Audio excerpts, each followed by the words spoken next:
Netflix থেকে একটা cinema দেখলাম, নাম হচ্ছে মেড ইন কোরিয়া। না, এটা কোনো কোরিয়ান সিনেমা নয়, এটা একটা Tamil cinema, but made in Korea. আবার এটাও পুরোপুরি ঠিক নয়, অর্ধেক তামিলে বানানো, অর্ধেক কোরিয়াতে গিয়ে বানানো। তো সিনেমাটা কীরকম হলো, প্রথম সিনেমার মধ্যে কী কী ভালো দিক সেটা বলে নিই। প্লটটার বিষয়ে পরে আমি আসছি। ভালো দিক হচ্ছে এখানে যারা যারা পারফরমেন্স দিচ্ছে, প্রিয়াঙ্কা অরুল মোহন, যাকে আপনারা অনেক তামিল তেলুগু ছবিতে দেখেন, তিনি রয়েছেন লিড চরিত্রে। তিনি একটা ডিসেন্ট পারফরমেন্স দিয়েছেন এবং এখানে কোরিয়াতে যে নেওয়া হয়েছে বা যারা আদার্সের অ্যাক্টর, তারা এখানে বলবো যে ভালো একটা বিশ্বাসযোগ্য পারফরমেন্স ডেলিভার করেছে। টেকনিক্যালি ভালো, সিনেমাটোগ্রাফি বলুন সেটা অবশ্যই ভালো, লোকেশন যেরকম এখানে নেচারটা দেখানো হয়েছে, লোকের ভিজুয়াল দেখানো হয়েছে, মানে তামিলের যে গ্রামটা দেখানো হয়েছে, গ্রামতে প্রিয়াঙ্কার ক্যারেক্টারটা বিলং করছে, সেই গ্রামটা বলুন, বা এখানে কোরিয়াকে সুন্দর করে দেখানো হয়েছে, মেকিং, কালার গ্রেডিং, ক্যামেরা, এগুলো বলবো যে ভালো সিনেমা, টেকনিক্যালি ভালো। ব্যাস এইটুকু হচ্ছে পজিটিভ দিক। হয়ে গেল, খতম, টাটা, বাই বাই। এবারে সিনেমার মধ্যে নেগেটিভ আসি। পজিটিভ দিক এটুকুই, হয়ে গেল। নেগেটিভ দিক কী কী? প্রথম কথা হচ্ছে যে এর প্লটটা দেখুন। ব্যাপারটা হচ্ছে যে উদ্ভট প্লট থেকেও কিন্তু ভালো সিনেমা হতে পারে যদি রাইটিংটা ভালো হয়। আচ্ছা, প্রথমে প্লটটা বলি, প্লটটা কী রয়েছে। প্লটটা আমার কাছে ইটসেলফ একদমই কনভিন্সিং লাগেনি। ব্যাপারটা হচ্ছে কি, দেখাচ্ছে কি, একটা মেয়ে, প্রিয়াঙ্কা যে ক্যারেক্টারটা, সেন বেগম ক্যারেক্টারের নাম, সেই ক্যারেক্টারটা সে হচ্ছে কোরিয়া যেতে চায়। কেন যেতে চায়? কোনো রিজন নেই। মানে ধরুন আজকে আমি বললাম যে আমার খুব ইচ্ছা রাজস্থান দেখার, এবার আপনাকে জিজ্ঞেস করতে পারেন যে কেন আপনি সেখানে যেতে চান বা কেন আপনি সেখানে যেতে চাও।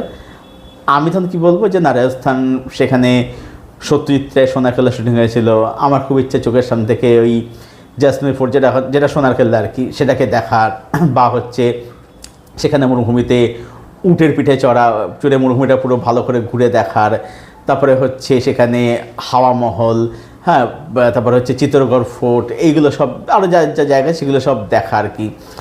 তো এখানে রাজস্থান আমি ঘুরতে যেতে চাই। এখন আমি যদি এখন বলি যে আমার খুব ইচ্ছা রামেশ্বরম, উটি, কোদাইকানাল, এগুলো দেখা। কারণ হচ্ছে রামেশ্বরমে সেখানে নানা রকম সুন্দর সুন্দর ঐতিহাসিক মন্দির রয়েছে, যেগুলো আমরা ইতিহাসে পড়েছি আর কি।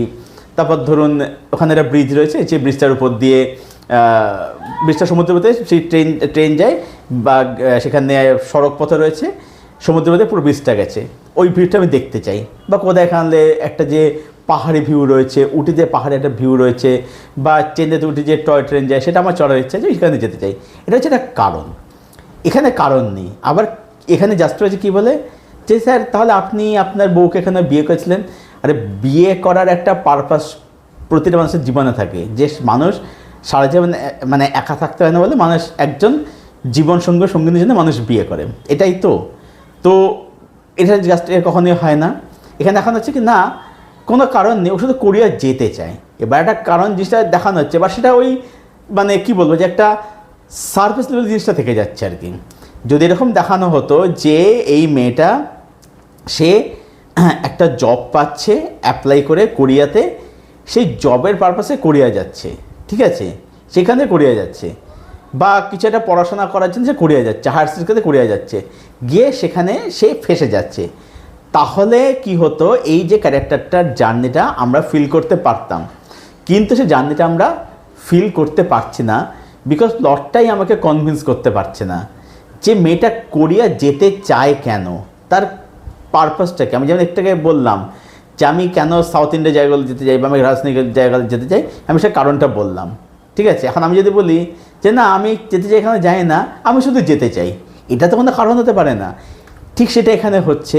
এবার ব্যাপারটা হচ্ছে যে এই উদ্ভট প্লটের থেকে ভালো সিনেমা হতে পারে বা ডিসেন্ট সিনেমা হতে পারে যদি রাইটিংটা যদি ভালো হয়। সেটা এখানে হচ্ছে না, খুবই ফ্ল্যাট একটা রাইটিং হচ্ছে, সেরকমভাবে কিছু হচ্ছে না। ইভেন্ট আছে, মোমেন্টস অবশ্যই আছে, ঠিক আছে, বিজিএমের কাজ ভালো, কিন্তু ব্যাপারটা হচ্ছে যে যেহেতু লিড যে ক্যারেক্টার, তার জার্নি যেটা আমরা ফিল করতেই পারছি না, প্লটটাই তো কনভিন্স নাই, তাই ওই মুহূর্তগুলোর সাথে ক্যারেক্টারের জার্নির সাথে আমরা একদমই জুড়তে পারছি না। হ্যাঁ, একটা বলতে পারেন ছবিটার শেষটা কিন্তু খুব ভালো।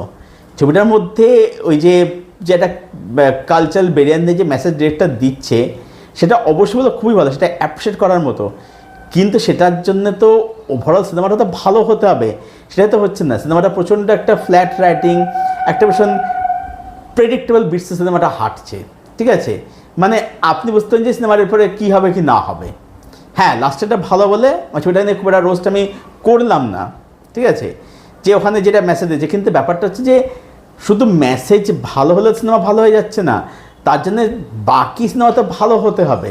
হ্যাঁ, আমি জানি আমাদের অনেক দর্শক আছে, আমি জানি যাদের বদ্ধমূল মাইন্ডসেট হচ্ছে যে একটা সিনেমার মধ্যে মেসেজ ভালো মানে সিনেমাটা খুব ভালো একটা সিনেমা। না, সেটা একদমই নয় আর কি, ঠিক আছে? সিনেমাটা ভালো হতে হবে, তাহলেই মেসেজটা আলটিমেটলি ওয়ার্ক করবে। সেটা এখন ওয়ার্ক করছে না। তো ওভারঅলে বলতে পারি এটাই বলবো যে মেড ইন কোরিয়া এই তামিল ছবিটা আমার জন্য ওয়ার্ক একদমই করেনি। ছবিটা আমার মানে কনভিন্সিং ছবিটা আমার মনে হয় না আর কি দেখে, ঠিক আছে? ছবিটা আমার ভালোই লাগে দেখতে একদম আর কি। তো রেটিং আমি এটাকে করবো 4 আউট অফ 10। এটাই ছিল আমার মেড ইন কোরিয়া এই তামিল ছবিটাকে কেন্দ্র করে। যদি সিনেমা দেখবো বলে মনে করছেন, দেখুন আমি যদি আমাকে বলেন রেকমেন্ড যে দেখবো কি দেখবো না, দেখুন আমার দিক থেকে আমি রেকমেন্ড করবো না, কিন্তু আমি কখনো কিন্তু কাউকে দেখতে হচ্ছে বারণ করি না। আমি শুধু এটুকু বলি যে যদি দেখতে হয় আপনি আপনার নিজের চয়েসে দেখতে পারেন, ঠিক আছে? তো যদি দেখে থাকেন, যদি দেখেন তো দেখে এসে জানাবেন কমেন্ট করে কীরকম লাগলো। আদার্স আমি বলবো যে অনেক অপশানস রয়েছে আপনার আশেপাশেই, সেগুলো বরঞ্চ দেখুন, কনজিউম করুন। আপনার তাদের মানে যে সময়টা সেটা অনেকটা বলবো যে বেঁচে যাবে আর কি। আর যদি ওই ছবিটা দেখে থাকেন আপনাদের কি ওপিনিয়ন সেটা অবশ্যই জানাবেন কমেন্ট করে।